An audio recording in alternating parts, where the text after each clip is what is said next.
तर नाशिकमध्ये मतमोजणी केंद्रात पुन्हा 2 मतपत्रिका जास्त आढळलेल्या आहेत।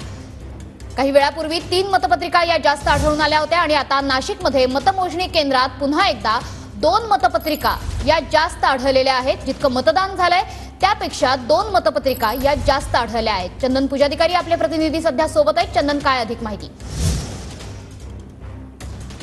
ठाकरे गटाच्या वतीने या ठिकाणी आक्षेप घेण्यात आला होता आणि जळगाव मधल्या 22 नंबरच्या बूथवर या ठिकाणी 3 मतपत्रिका ज्या आहेत त्या जादा आढळून आल्या होत्या।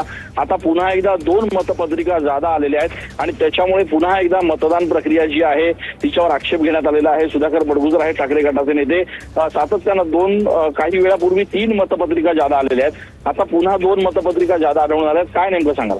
चोपडा तालुक्यामध्ये 22 नंबरच्या बूथवरती 3 मतपत्रिका जादा आता येवला आणि निफाड प्रत्येकी एक त्यामुळे निवडणूक निर्णय अधिकारी जे आहेत प्रवीण गेडाम साहेब त्यांनी निवडणूक प्रक्रिया ही कंटिन्यू केलेली आहे, त्याची नोंद घेण्यात आलेली आहे आणि ते ज्यावेळेस अंतिम निर्णय होईल त्यावेळेस त्याचा निर्णय घेतला जाईल अशा पद्धतीचा निर्णय त्यांनी घेतलेला आहे। ज्यावेळेला अंतिम निकाल येईल त्यावेळेला या सगळ्या ज्या जादा मतपत्रिका आलेल्या आहेत त्यांचा निर्णय घेतला जाईल असं निवडणूक निर्णय अधिकारी प्रवीण गेडाम यांनी सांगितलेलं आहे। मात्र निवडणुकीची मतमोजणीची प्रक्रिया सुरू झाल्यापासून ही सलग दुसरी घटना घडलेली आहे। पहिल्यांदा 3 मतपत्रिका जादा आढळून आल्या होत्या ज्या जळगावच्या चोपडामधल्या होत्या।